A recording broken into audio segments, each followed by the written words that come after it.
ce matin, par la grâce de Dieu, le thème de mon message, je l'ai tiré d'un passage que nous allons lire ce matin dans le livre de Jude, chapitre 1, versets 3 à 4.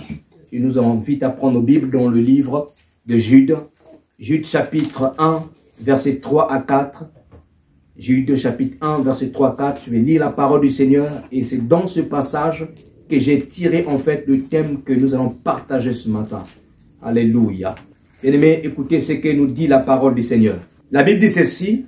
Bien-aimés, comme je désirais vivement vous écrire au sujet de notre salut commun, je me suis senti obligé de le faire afin de vous exhorter à combattre pour la foi qui a été transmise aux saints, une fois pour toutes. Verset 4. Car il s'est glissé parmi vous certains hommes dont la condamnation est écrite depuis longtemps, des impies qui changent la grâce de notre Dieu en dissolution et qui renient Dieu, le seul souverain, et notre Seigneur Jésus-Christ. Et le thème que j'ai pris ici s'intitule « Combattre ardemment pour la foi que nous avons reçue ». Combattre ardemment pour la foi que nous avons reçue. Et j'ai tiré ce thème dans le texte que nous avons lu, où Jude est en train de dire « Je me suis senti obligé de vous écrire, afin de vous exhorter à combattre pour la foi qui nous a été transmise aux saints, une fois pour toutes. » Combattre ardemment pour la foi. Avant de rentrer dans le vif de notre message, j'aimerais tout d'abord nous partager d'emblée 4 éléments importants au sujet du livre de Jude. Vous remarquerez que Jude, c'est un livre qui n'a pas de chapitre. Jude n'a que des versets. Donc il y a 4 éléments importants que j'aimerais vous partager. Le premier élément est celui-ci. Le livre de Jude, si vous faites des recherches, vous constaterez qu'il est souvent attribué à 2 types d'auteurs. Certains commentateurs disent que le livre de Jude a été écrit par un des 12 disciples de Jésus. Il s'appelait à la fois Jude, mais on l'appelait aussi Thaddée. Dans certaines versions, on l'appelle Lévé ou Lévi. Vous connaissez certainement l'apôtre Thaddée. Thaddée était le frère de Jacques. Jacques, fils d'Alphée.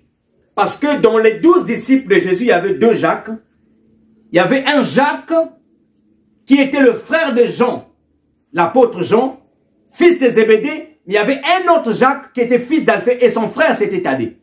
Donc certains commentateurs disent que c'est Jude, le frère de Jacques, fils d'Alphée, qui avait écrit ce livre. Et d'autres disent que celui qui a écrit le livre des Juges, c'était le frère de Jésus. Parce que Jésus avait 4 frères. L'un s'appelait Jacques, l'autre Joseph, le troisième Simon, et le tout dernier s'appelait Jude. Et certains commentateurs attribuent le livre de Jude au frère de Jésus. Donc ça, c'est le premier élément d'abord que nous devons savoir en ce qui concerne le livre de Jude. Le deuxième élément important en ce qui concerne le livre de Jude, c'est que c'est un livre prophétique. En d'autres termes, celui qui a écrit le livre, que ce soit l'apôtre Thaddée, il avait une dimension prophétique. Parce que dans le livre de Jude, on nous montre, on nous parle des anges, par exemple, qui étaient liés, qui sont liés jusqu'aujourd'hui aux enfers. Les anges qui ont désobéi, en fait, à Dieu. Et Dieu les a enchaînés jusqu'aujourd'hui dans les enfers. Et on va aussi découvrir dans le livre de Jude, Jude dénonce le caractère redoutable de la puissance du mensonge. Rappelez-vous, quand on a parlé de 7 domaines du vrai combat spirituel, je disais ceci, la première arme que Satan avait utilisée pour pouvoir séduire Adam et Ève, c'était le mensonge. Le mensonge était la première arme. Donc le mensonge est une puissance. Le mensonge est une puissance. Et qui détient la puissance du mensonge, c'est Satan. Parce qu'il est écrit dans le livre de Jean, chapitre 4, à partir du verset 42, il est écrit que Satan est le père du mensonge. Et Satan, pour faire tomber une institution, Satan, pour séduire un enfant de Dieu, Satan, pour déraciner ou encore pour éloigner un enfant de Dieu du droit chemin, il passe par le mensonge. Quand le diable veut vraiment t'avoir, quand le diable veut amoindrir ta foi, il va passer par le mensonge. Et donc, le livre de Jude dénonce le caractère redoutable de la puissance du mensonge. Le livre de Jude met aussi l'action sur quoi? Il met l'action sur les promesses, il met l'action sur l'espérance qui nous est réservée en Jésus-Christ.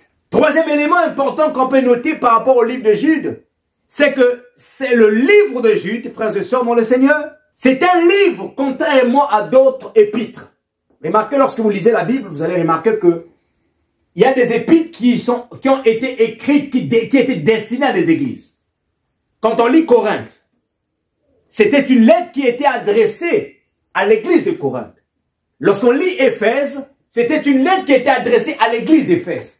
Lorsqu'on lit, par exemple, Romains, c'était la lettre qui était adressée à l'église de Rome. Donc, il y a plusieurs épîtres dans la Bible qui ont été écrites, mais à destination des églises locales. Mais Jude fait partie des livres qui ne s'adressaient pas particulièrement à une église quelconque, mais en fait au corps de Christ. Le livre de Jude était adressé à toute l'église, c'est-à-dire au corps de Christ. En d'autres termes, le livre de Jude te concerne aussi. Les livres de Jude te concernent, me concernent aussi. Pourquoi je le dis? Parce que, vous savez, aujourd'hui, les chrétiens sont devenus des experts en matière de défense. Quand un chrétien veut justifier son péché ou son erreur doctrinale, il veut, en fait, il te dit non, l'apôtre Paul avait écrit cette lettre, c'était adressé aux Corinthiens, ce n'était pas toute l'église. Nous sommes devenus des experts en matière de défense pour justifier nos erreurs. Et donc souvent c'est important d'avoir ce genre de livres qui ne s'adressent pas à des églises locales, mais qui s'adressent à tout le monde. Comme ça, personne ne dira que non, c'était adressé à telle église. Et j'entends même aujourd'hui, certains disent que non, il y a certains textes, là où Paul dit par exemple, ici c'est moi qui le dis, ce n'est pas le Seigneur, bien aimé dans le Seigneur. Même quand c'est la pensée de Paul, et dès l'instant que Dieu a permis que la pensée de Paul soit inscrite dans les Écritures, elle concerne l'Église. On ne peut pas l'exclure ou dire que non, c'était la pensée de Paul. Si cette pensée était humaine, si elle était charnelle, Dieu ne pouvait pas permettre que la pensée charnelle soit inscrite dans sa parole. Si Paul, là où Paul dit par exemple, ici c'est moi qui parle, si Dieu a laissé ça, c'est parce que Dieu, cette pensée était aussi validée par le Seigneur. Donc ce sont des choses qu'on trouve aujourd'hui au sein de l'Église. Donc Jude est un livre qui a été adressé à toutes les communautés chrétiennes, à tous les enfants de Dieu. Ce n'est pas adressé seulement à une église particulière. Quatrième élément important qu'on peut noter aussi par rapport au livre de Jude, c'est que le livre de Jude porte un message très important. Et c'est ce message que nous sommes en train d'essayer de voir ce matin. Le message capital ou le message principal dans le livre de Jude, c'est le message du combat de la foi. Du combat de la foi. Aide-moi à dire combattre pour la foi. Oh, je ne t'entends pas. Aide-moi à dire combattre pour la foi. Combattre pour la foi. Oui, bien-aimé dans le Seigneur. C'est le message principal que Jude parle en fait dans son livre. Combattre pour la foi, pas n'importe quelle foi, mais la foi que nous avons reçue de la part de Dieu. Parce que dans le monde, on parle de foi. Mais la foi qu'on parle dans le monde n'est pas la foi qui vient de Dieu. S'il faut même remettre les choses dans leur contexte, je dirais même que dans le monde, ce qu'ils appellent foi ne s'appelle pas foi, mais ça s'appelle la croyance. Parce que le mot foi, dans son essence, en fait, est spirituel. Et quand on parle de foi, c'est la substance que Dieu a donnée à notre esprit pour croire en lui, pour croire en ses promesses. La foi des enfants de Dieu. Et nous devons combattre pour la foi, frères et sœurs. Et la foi des enfants de Dieu, elle est subdivisée en 3 branches. Lorsqu'on parle de la foi chrétienne, elle est subdivisée en 3 branches. La première branche, c'est ce qu'on appelle la foi qui sauve. La foi du salut. Et la première type de foi, ou le premier niveau de foi, elle nous est attribuée gratuitement. C'est-à-dire c'est une foi qui vient en toi par la grâce de Dieu. C'est pourquoi Éphésiens, au chapitre 2, verset 8, dit, c'est par la grâce que nous sommes sauvés, au moyen de la foi. Cela ne vient pas de nous, mais c'est un don de Dieu. La foi qui t'a sauvé, ma soeur Alexandra, c'est un don de Dieu. Ce n'est pas toi qui as inventé ou qui a dit que je vais avoir cette foi. C'est Dieu qui a envoyé cette foi. Alléluia. C'est Dieu qui nous a envoyé cette foi. Et Jean chapitre 3, verset 16. Quelqu'un connaît ce verset? Il peut me le citer, s'il vous plaît. Jean 3, 16. Quelqu'un qui connaît Jean 3, 16? C'est le passage le plus connu du monde. Si tu es un chrétien, tu dois connaître ce passage. Il est impossible d'être un chrétien, tu ne connais pas Jean 3, 16. Jean 3, 16. Ma soeur Alexandra. C'est dit derrière. Ah, c'est dit derrière? C'est dit. Ah bon? J'ai pas entendu. Et qu'est-ce qu'elle a dit? Dieu a tant aimé le monde qu'il a donné quoi?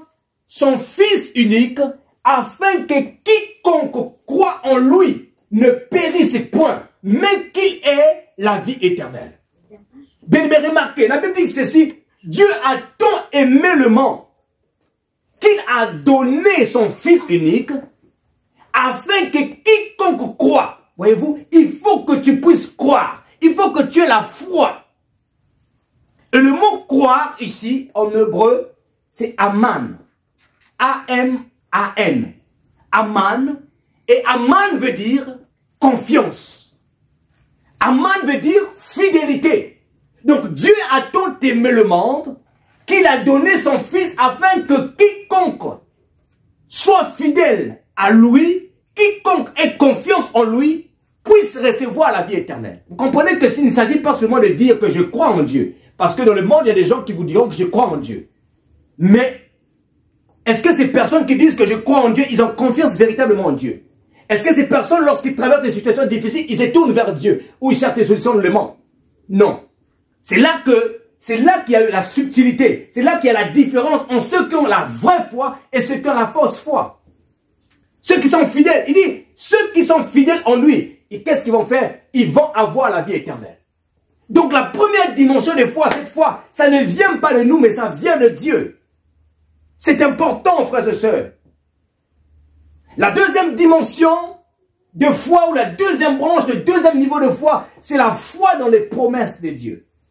La foi dans les promesses de Dieu. Vous devez savoir, nous avons tous des besoins. Vous êtes d'accord avec moi? On a tous des besoins dans la vie. Mais ce qui est important, ou encore une vérité importante que j'aimerais nous donner ce matin, tous les besoins d'un chrétien, tous les besoins que peut avoir un enfant de Dieu, il y a une promesse qui est rattachée à ces besoins dans la parole de Dieu. Il n'y a aucun besoin que peut avoir un ciel sans qu'il y ait une promesse dans la parole de Dieu. C'est-à-dire Dieu a fait en sorte que tous les besoins de ses enfants puissent avoir des promesses rattachées dans sa parole.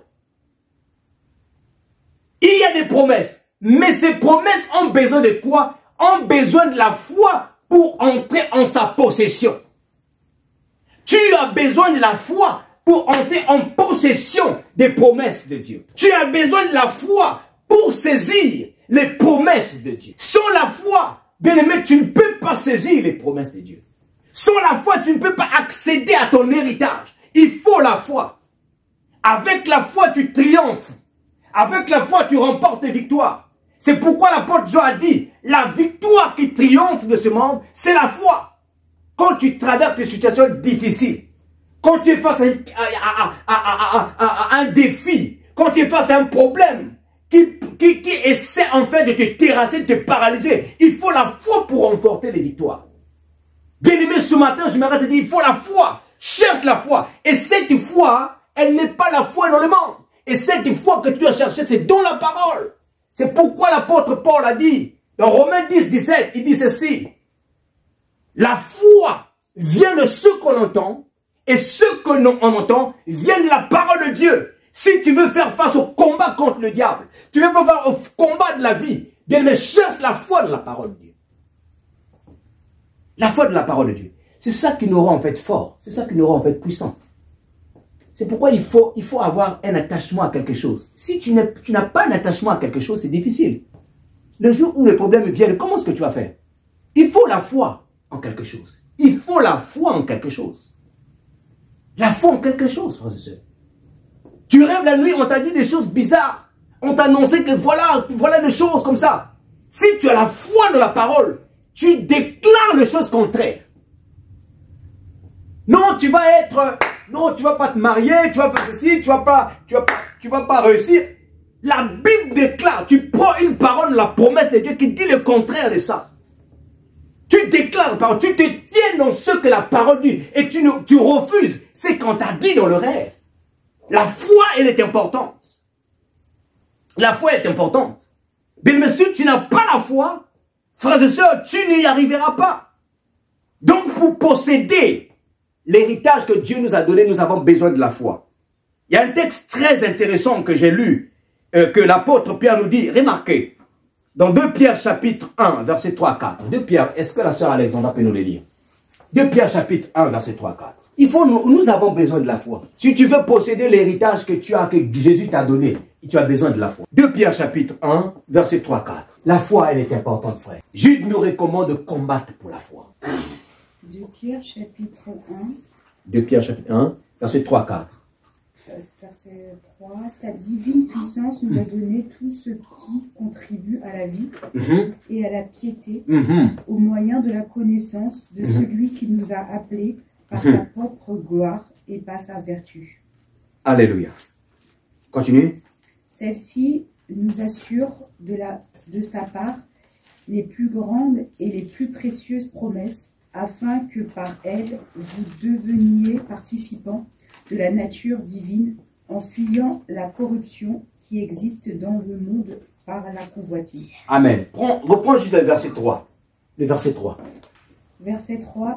Sa divine puissance nous a donné tout ce qui contribue à la vie. Sa divine puissance nous a donné tout ce qui contribue à quoi? À la vie et à la piété. Dans la version français courant, écoutez maintenant, regardons ce que dit la version français courant. Par sa divine puissance, le Seigneur nous a donné tout ce qui nous est nécessaire pour vivre dans l'attachement à Dieu. Donc, tout ce qui est nécessaire dans la vie, tout ce qui est nécessaire pour vivre ton attachement à Dieu, Dieu a mis ça en Jésus-Christ. Tout ce qui est nécessaire, je répète, pour vivre dans ce monde, tout ce qui est nécessaire pour vivre la vie avec Dieu, Dieu l'a placé en Jésus. Et quand nous sommes nés de nouveau, quand tu es né de nouveau, baptisé de l'Esprit de Dieu, la puissance de Dieu, qui est la puissance du Saint-Esprit, te place en Jésus. Et c'est en Jésus là où se trouve tout ce que Dieu a mis. Alors toi maintenant, pour que nous puissions entrer en possession de tout ce qui est nécessaire là, nous avons besoin de la foi. Est-ce que je me fais comprendre? Tu es chrétien, mais sache-le que malgré que Dieu t'a tout donné, tu as besoin de la foi pour attirer ces bénédictions en toi. Tu as besoin de la foi pour saisir ces bénédictions. C'est pourquoi chaque fois, quand les gens allaient voir Jésus, présenter à Jésus leur situation, Jésus leur disait toujours, ta foi t'a guéri. Chaque fois, quand Jésus, les malades allaient, la femme aux pertes de sang est allée voir Jésus. Pendant 12 années, cette femme souffrait de pertes de sang. Elle est allée voir Jésus. Elle s'est dit à l'intérieur d'elle, si je touche simplement le pan de la robe de cet homme, je serai guéri. Et quand elle a touché le pan de la robe de Jésus, le sang s'arrêta automatiquement. Et Jésus a dit à cette femme, ta foi t'a sauvé. Quand la femme syrophénicienne est allée voir le Christ pour que Christ guérisse son enfant, malgré les rejets de Jésus, bien-aimé dans le Seigneur, cette femme a fini par obtenir miséricorde, a fini par obtenir ce qu'elle cherchait. Et Jésus a dit à cette femme, ta foi elle est grande. Pour entrer en possession des bénédictions en Dieu, nous avons besoin de la foi. Écoutez, lisez un peu. Est-ce que tu peux me prendre, ma soeur, s'il te plaît, Psaume chapitre 37, verset 5. Remarquez, le roi David va nous révéler aussi l'importance de la foi pour saisir les bénédictions de Dieu. 37, verset 5. Psaume 37, verset 5. Recommande ton sort à l'Éternel. Vas-y doucement. Recommande quoi? Ton sort à l'Éternel et mets en lui ta confiance. Mets en lui ta confiance. Et il agira. Et il agira. Remarquez ce que nous dit le texte, bien-aimé dans le Seigneur. L'action divine de Dieu dans la vie de quelqu'un. Pour que Dieu agisse dans la vie de la sœur Alexandra, il y a deux choses que la sœur Alexandra devait faire. Premièrement, la sœur Alexandra doit recommander son sort, son problème à Dieu. Et secondement, au-delà du fait qu'elle va présenter son problème, il faut qu'elle ait maintenant confiance en Dieu, que Dieu va agir. C'est pourquoi dans Hébreux chapitre 11, verset 6, il est écrit que celui qui s'approche de Dieu doit reconnaître que Dieu existe et qu'il est le rémunérateur de ceux qui le cherchent. Alléluia. Donc recommande ton sort. Dieu n'agit pas comme ça. Dieu parfois il attend nos actions à nous. Parfois Dieu attend que nous puissions mettre des choses pour que lui entre en action. Donc on dit ici, recommande ton sort. Tu as un problème, va d'abord dans la présence de Dieu, présente ton problème à Dieu.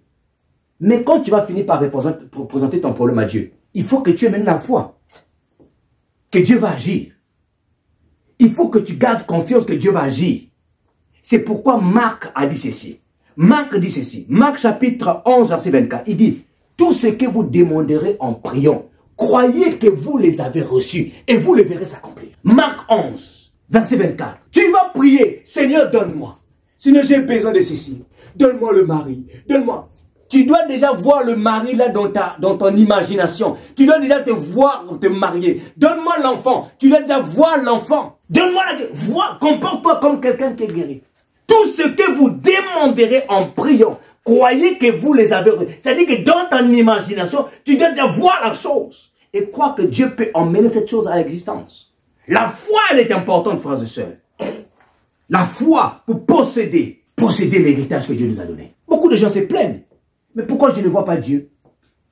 Pourquoi Dieu ne se manifeste pas? Mais la question, est-ce que tu recommandes? Est-ce que tu mets en lui ta confiance? Il est important d'avoir la foi, frères et sœurs. La troisième dimension de la foi, nous avons parlé de la première dimension qui est la foi qui sauve, qui est la foi que nous obtenons gratuitement. Deuxième dimension, c'est la foi dans les promesses de Dieu. La troisième dimension, c'est la foi dans les enseignements du Christ. Et la foi dans les enseignements du Christ, en fait, c'est ce que Jude évoque dans son livre. Le sujet de la foi dont Jude parle, de combattre, c'est la foi à la doctrine, la foi aux enseignements de Christ. C'est de cette foi dont il s'agit. C'est de cette foi dont Jude parle. Jude dit ceci, que nous devons combattre ardemment pour la foi. Bien-aimés, comme je désirais vivement vous écrire, au sujet de notre salut commun, je me suis senti obligé de le faire afin de vous exhorter à combattre pour la foi qui nous a été transmise. La foi dont Jude parle, il s'agit de cette foi. Pour dire à quelqu'un ce matin, si tu es un enfant de Dieu, frères et sœurs, tu dois te tenir dans la parole de Dieu telle que Dieu l'a annoncée. Si tu es un enfant de Dieu, ne va pas chercher des formules mystiques. Ne va pas chercher des formules de sorcellerie. Ne va pas chercher des formules de diseurs de bonne aventure. Mais tiens-toi dans la parole de Dieu. Ne rajoute ni ne retranche la parole de Dieu. Tiens-toi ferme dans la parole de Dieu. Parce que Dieu est contre la falsification de sa parole. C'est pourquoi Jude, il a tenu vraiment à rappeler au corps de Christ. Il a tenu vraiment à rappeler l'Église. Église, tenons-nous dans la parole de Dieu. Ne rajoutons, ne retranchons la doctrine de Christ. C'est ça le but de Jude dans son message. Dieu est contre, bien-aimé, toute forme de contrefaçon, toute forme de corruption de sa parole. Il est contre ça. Lorsque Israël est sorti de l'Égypte, frères et sœurs, Israël était dans le désert. Dieu leur a donné un avertissement sévère en ce qui concerne la contrefaçon, la corruption de sa parole. Nous allons lire, on va lire ça dans le livre de Deutéronome. Deutéronome. On va voir chapitre 4, verset 2. Deutéronome chapitre 4, verset 2. Bien-aimés dans le Seigneur, Dieu est contre la falsification. C'est pourquoi l'Église doit se tenir dans sa parole. L'Église doit se tenir dans les enseignements de Christ, que Christ nous a laissés. Écoutez ce que l'Éternel dit à Moïse. Il dit ceci. Deutéronome 4, verset 2. Je prends à partir du verset 1. Maintenant, Israël, écoute les lois et les ordonnances que je vous enseigne. Mettez-les en pratique afin que vous viviez et que vous entriez en possession du pays que vous donne l'Éternel, le Dieu de vos pères. Verset 2. Vous n'ajouterez rien à ce que je vous prescris. Et vous n'en retrancherez rien. Mais vous observerez les commandements de l'Éternel, votre Dieu, tels que je vous les prescris. Deutéronome 4, verset 2. Vous les observerez tels que je vous ai prescrits. Et nous, en tant qu'enfants de Dieu, c'est ça notre devoir. L'une des responsabilités qui nous incombe, l'Église, de ce temps de la fin, c'est d'observer la parole de Dieu telle que Dieu l'a inscrite, telle que Dieu l'a prescrit. Parce qu'on va découvrir tout à l'heure, il y a tellement beaucoup d'enseignements qui s'étaient infiltrés dans l'Église depuis même le temps des apôtres. C'est pourquoi la plupart des apôtres ont tenu à ce que les frères et sœurs se tiennent dans les enseignements de Christ. Parce que l'Église, elle est bâtie sous les fondements des apôtres et Jésus-Christ étant la pierre angulaire. Apocalypse 22, verset 19. Même avertissement. Dieu répète le même avertissement dans Apocalypse chapitre 22, verset 19. Même avertissement. Écoutez ce qui est écrit. Il dit, et si quelqu'un retranche quelque chose des paroles du livre de cette prophétie, Dieu lui enlèvera la part qu'il a dans le livre de vie, dans la sainte cité et dans les choses qui sont écrites dans ces livres. Dieu lui enlèvera. Dieu lui enlèvera. Dieu est contre la corruption, la falsification de sa parole. De sa parole. Donc, les apôtres avaient reçu une foi. La foi des apôtres était basée sur l'enseignement de la mort et la résurrection de Jésus. C'était le message capital des apôtres. La mort et la résurrection de Jésus-Christ. Le message de la croix. Et les apôtres croyaient à ce message. Ils croyaient que Jésus était ressuscité et Jésus opérait au milieu d'eux comme lorsqu'il était vivant. Leur premier message, partout où ils allaient, ils prêchaient la mort et la résurrection du Messie. Le Messie vivant au milieu d'eux en esprit. Et parce qu'ils croyaient à ce message, qu'est-ce qui s'est passé? Dieu était en train d'accomplir ses miracles au milieu d'eux. Dieu accomplissait les miracles au milieu du peuple. Pour dire à quelqu'un, bien aimé, lorsque nous marchons dans la doctrine des apôtres, lorsqu'on aime la Bible dans sa globalité, lorsqu'on aime la vérité, les miracles vont nous accompagner. Parfois, on ne voit pas les miracles parce que nous ne sommes pas en train de marcher dans la vérité. Parfois, on voit des choses nous arriver parce que nous ne tenons pas dans la vérité. On doit se tenir dans la vérité. Il faut aimer la vérité. Tu veux vivre la main de Dieu dans ta vie. Aime la vérité de la parole de Dieu. Aime la vérité. Aimons la Bible. Aimons la vérité. Frères et sœurs, ne courons pas derrière aujourd'hui des prophètes, des prophéties. Ne courons pas derrière des enseignements qui n'ont rien à voir avec la parole. Tenons-nous dans la parole de Dieu. Dans Matthieu chapitre 28, verset 20, le Seigneur Jésus dit, enseignez-leur à observer tout ce que je vous ai prescrit et je serai avec vous tous les jours de la vie. Donc c'est pour moi ce verset, s'il te plaît. Matthieu 28, verset 20. Matthieu 28, verset 20. Écoutez ce que le Seigneur Jésus dit. Matthieu 28, verset 20. Matthieu 28, verset 20.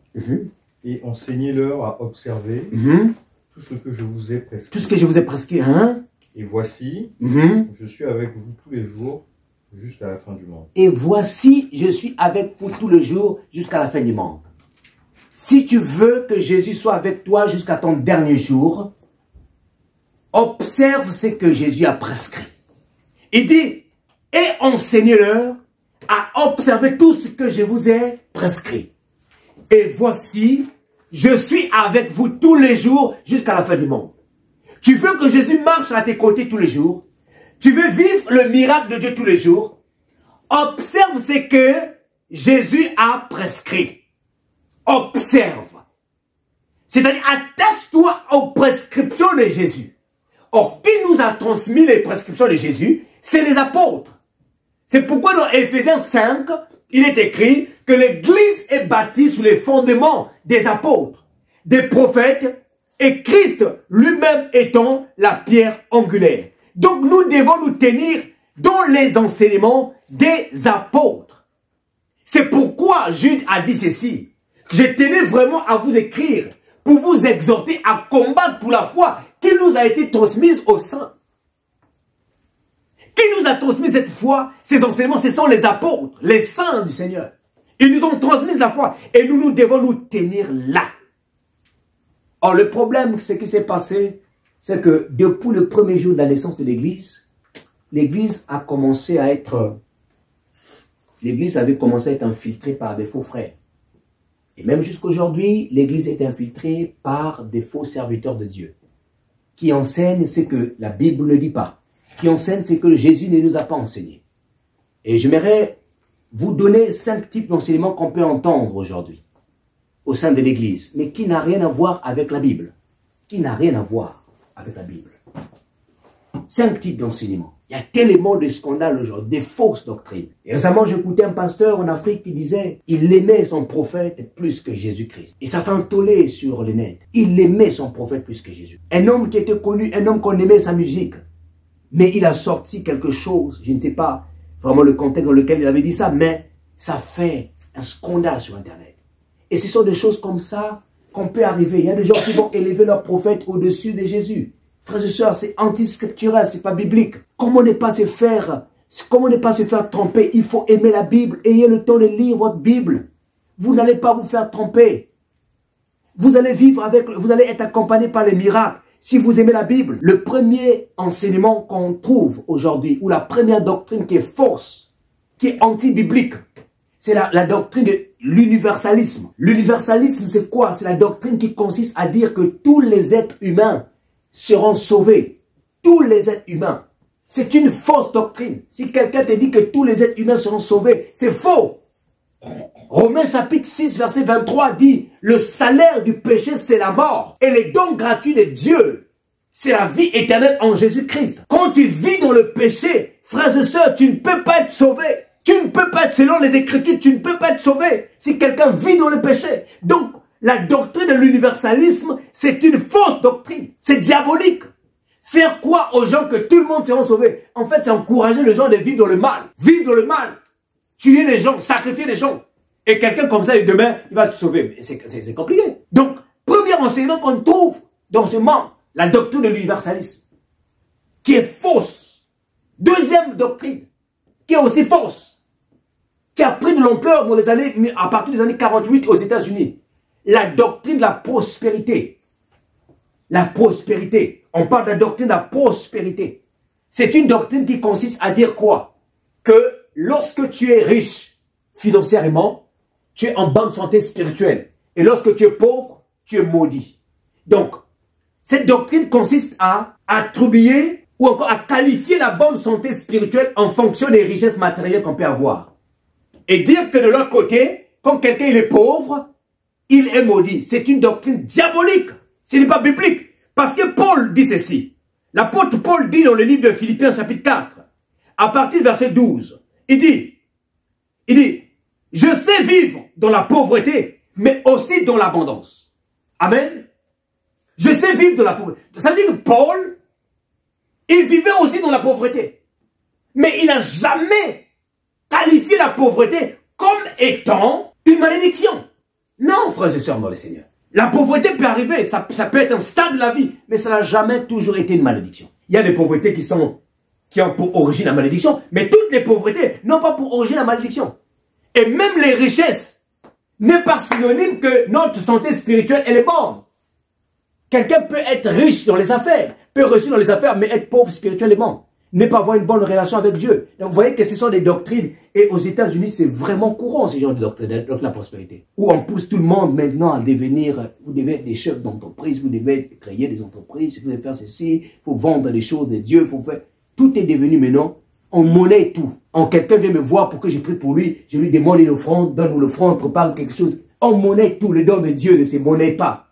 Frères et sœurs, les dons de Dieu ne se monnaient pas. La Bible dit que vous avez reçu gratuitement, donné gratuitement. On ne monnaie pas le don de Dieu. Tu vas voir un pasteur qui te demande l'argent pour le faire.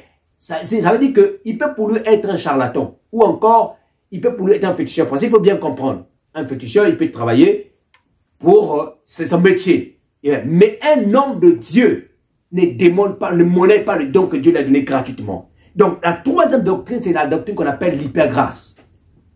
L'hypergrâce est aussi une fausse doctrine.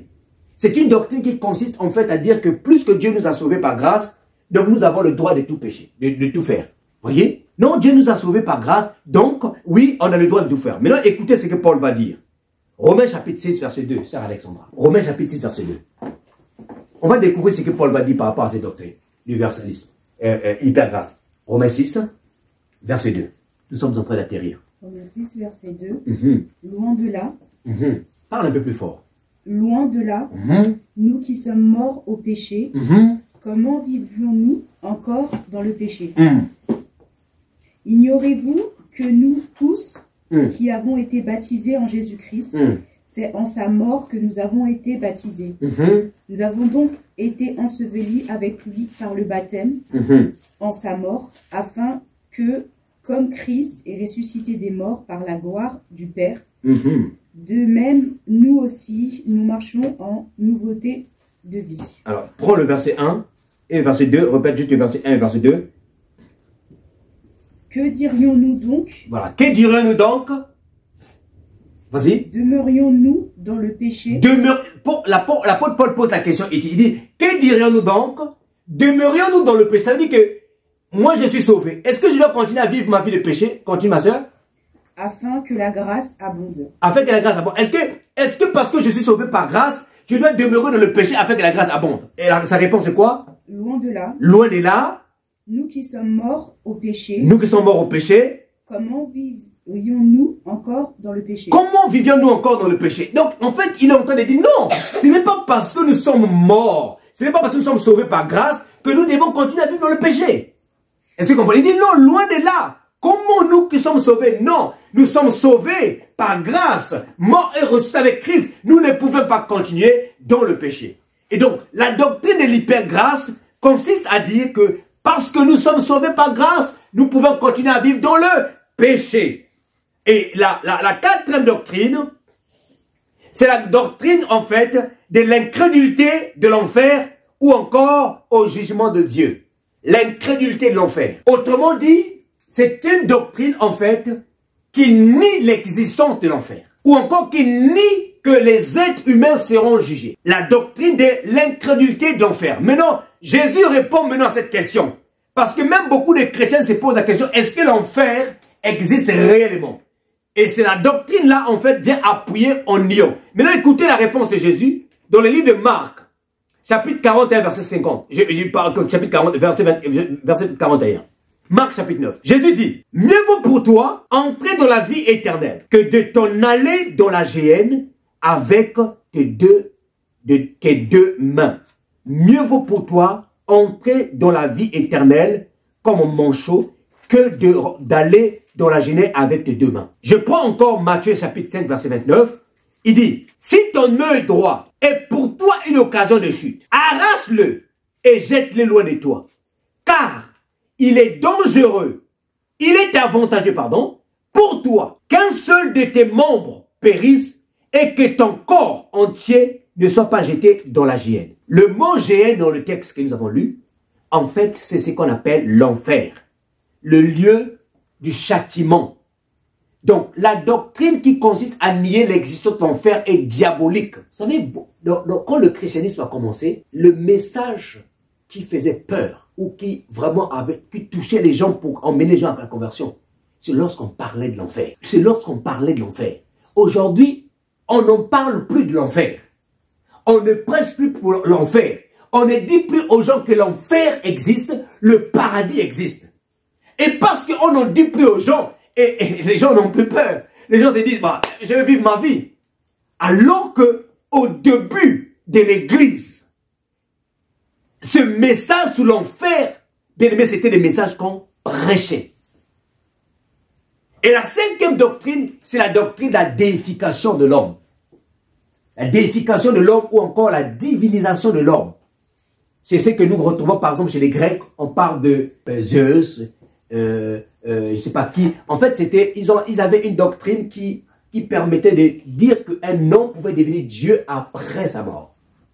Chez les catholiques, par exemple, lorsque tu étais quelqu'un qui avait mené une belle vie sur la terre et que tu avais accompli 2, 3 miracles dans ta vie, lorsque tu meurs, on peut te canoniser afin que tu deviennes saint. On dit que saint un tel, saint un tel.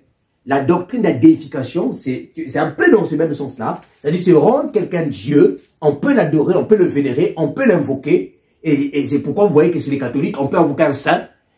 Pourquoi? Simplement parce que la personne avait mené une bonne vie. C'est une doctrine qui est satanique. Et c'est une doctrine qui est diabolique. On n'a pas à invoquer les saints. On n'a pas à prier les saints. Et même Marie, on ne peut pas prier Marie. Ça, vous devez le comprendre. Nous devons le connaître, enfant de Dieu. Même Marie, on ne peut pas prier Marie. Je vous salue Marie, Mère de Dieu, tout ça. Nanana. On ne peut pas le faire en tant qu'enfant de Dieu. Il n'y a qu'un seul médiateur entre Dieu et les hommes. C'est Jésus-Christ homme.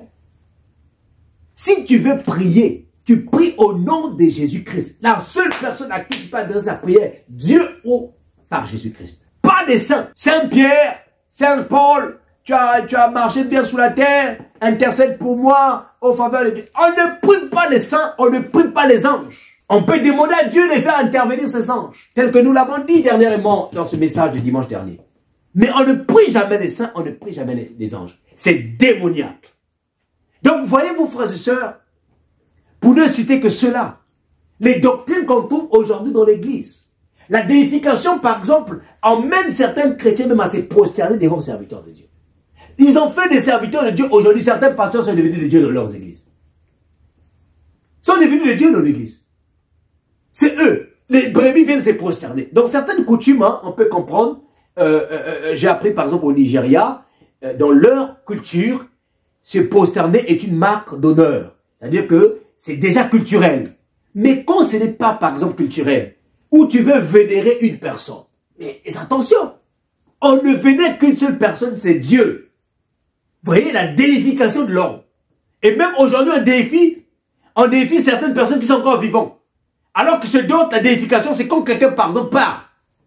C'est très important que nous puissions comprendre que les fausses doctrines sont rentrées dans l'église. Les fausses doctrines sont rentrées dans l'église. Et nous, en tant qu'église, on doit se mettre sur les gardes. Pourquoi? Parce que quand vous mangez les fausses doctrines, les faux enseignements, ça va vous éloigner de Dieu. Quand vous mangez les faux enseignements, ça va créer en vous la mauvaise foi. Et quand il y a la mauvaise foi, bien aimé, vous ne pouvez pas être sauvé. La Bible dit que celui qui n'a pas la foi, pour être agréable à Dieu, il faut avoir la foi. On ne peut pas être agréable à Dieu si on n'a pas la foi. Il est impossible d'être agréable à Dieu sans la foi. Il faut la foi, mais il faut la vraie foi qui vient de la parole de Dieu. C'est très important, frères et sœurs. Combattons pour la foi, la véritable foi, la véritable foi. On ne prêche pas pour soutirer quelque chose, on prêche la Bible. Le rôle d'un chrétien, c'est de transmettre la Bible. Je transmets ce qu'il y a à l'intérieur ici pour donner la vie aux gens. Les gens marchent avec la vérité. Que Dieu vous bénisse. Nous allons nous mettre debout, on va prier le Seigneur. On va prier, nous allons nous séparer. Il est vrai qu'on l'a déjà prié tout à l'heure.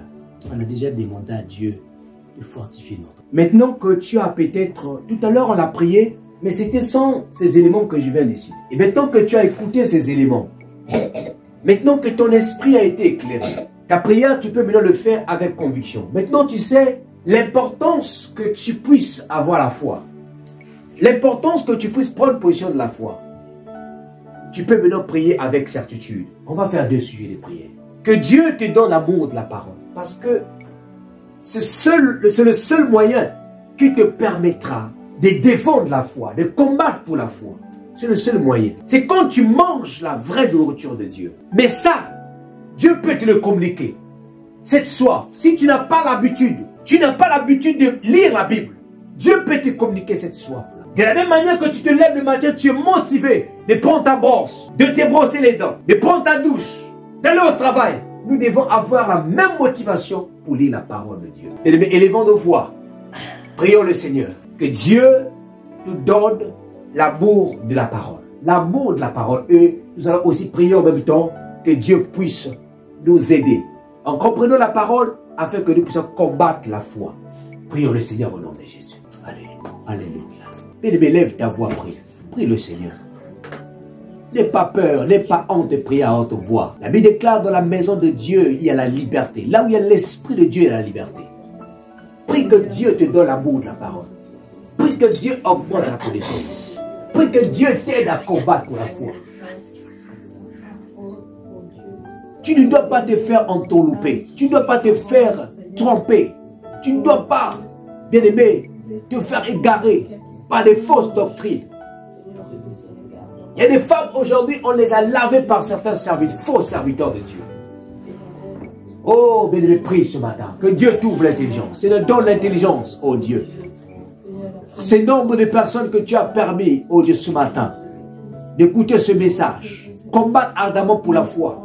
C'est le don de la foi. Donne la connaissance. Donne à Alexandre la connaissance de ta parole.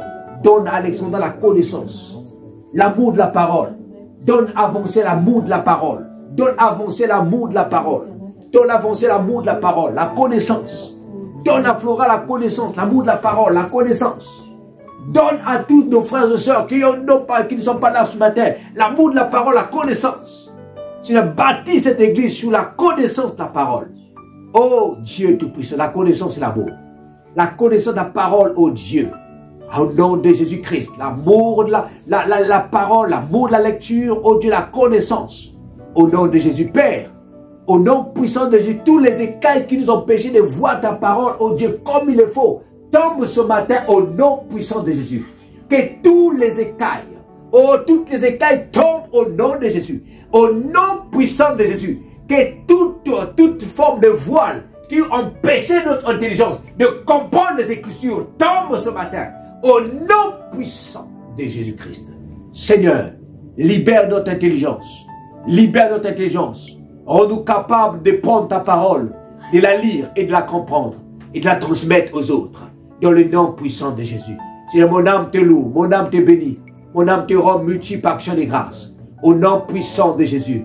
Alléluia. Bien-aimés, nous allons élever nos voix. On va prier le Seigneur ce matin. On va demander à Dieu de nous épargner des faux serviteurs de Dieu, de nous épargner des faux enseignements, de nous épargner de toute forme d'égarement, de toute forme de mensonges qui ne viennent pas de la parole, les mensonges du diable. Élevons nos voix et prions que Dieu te parle des faux serviteurs de Dieu, que Dieu te parle des fausses églises, que Dieu te parle de toute forme d'égarement. Élève ta voix, implore Dieu au nom de Jésus, car ta destinée, ton éternité dépend de ce que tu écoutes. Alléluia. Père, je te prie ce matin, éternel. Yahweh, épargne-nous de toutes les fausses doctrines qui sont véhiculées dans ce monde.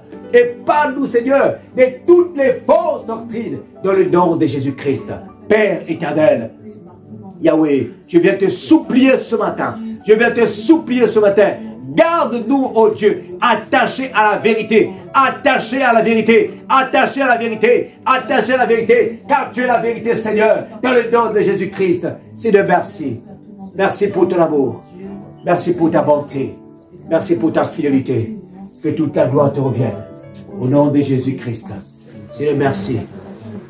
Merci, Papa. Merci, Jésus. Au nom de Jésus-Christ. Alléluia. Merci, Père. Mon âme te loue, mon âme te bénit. Alléluia. La sœur Flora va élever sa voix. Il va rendre encore grâce à Dieu pour ses cultes. Il va recommander tout entre les mains du Seigneur. Le territoire, tout, Seigneur. Élève ta voix. Alléluia. La sœur Flora va élever sa voix. Alléluia.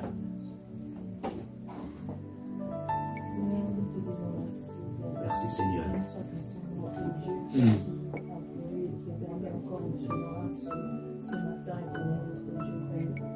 Il est tellement merveilleux, doux que tes frères nous lancent. Alléluia. Béni soit ton nom, Seigneur, toi qui as disposé nos cœurs de là ce matin, pour Dieu. On doit aussi nous vaquer à faire autre chose, Seigneur. Merci pour ce privilège, Père. Est-ce que toutes les promesses qui sont attachées, éternel notre Dieu, à la disposition de notre cœur d'être là ce matin, Seigneur, puisse, éternel notre Dieu, Yahweh, grâce Papa, se manifester dans nos vies, oh Dieu. Merci encore, éternel notre Dieu, Yahweh, pour ta parole, Yahweh. Aide-nous, Seigneur Jésus-Christ, à avoir cette foi inébranlable, oh Dieu, et au grâce de toujours plonger nos regards dans les Écritures éternelles. Seigneur, merci encore pour tout ce que tu dois encore faire davantage, oh Dieu. Est-ce que nos cœurs soient comme ça, soient comme une terre fertile, Seigneur. Je dis, ne vous bornez pas à écouter, mais nous devons mettre en pratique. Aide-nous à mettre en pratique, Seigneur. Et oui, aide-nous à mettre en pratique ta parole, aide-nous, Seigneur Seigneur. Jésus-Christ. Et oui, donne-nous cette capacité, Seigneur, de se souvenir, oh Dieu, de ta parole, oui, oh Seigneur, Dieu, de se afin souvenir. de l'appliquer, d'aller partout où nous Alléluia. serons, Seigneur, dans tout ce que nous entreprenons, éternel, oh Dieu. Seigneur, béni soit ton Seigneur. Nous te recommandons encore le reste de cette journée. Seigneur, essaie de nous en toutes choses, Seigneur. Veille sur nos familles, oh Dieu. Veille encore sur tout ce que nous allons faire, Père. La route que nous allons prendre, éternel, soit avec nous, Seigneur. Essaie-nous encore, Seigneur, pour la semaine qui va débuter, Seigneur Jésus-Christ. Va devant nous comme guide, derrière bouclier protecteur. Préserve-nous du danger, du mal, des accidents, des infirmités, oh Dieu. Protège-nous, Seigneur, contre les maladies, Seigneur, de tous les esprits de mort, d'infirmité, Seigneur Jésus-Christ. Au nom de Jésus, protège-nous, Seigneur. Veille sur nous, oh Dieu, que tout l'honneur et la gloire te reviennent. Merci, Seigneur Jésus-Christ. Merci, Seigneur Jésus. Oh Dieu, je te prie aussi pour ton serviteur éternel. Yahweh, toi qui es le Dieu qui donne l'intelligence, toi qui es le Dieu qui remplit encore, Seigneur, remplis-lui de la connaissance de ta parole, Seigneur Jésus-Christ, oh Dieu. Yahweh, donne-lui encore, éternel, notre Dieu.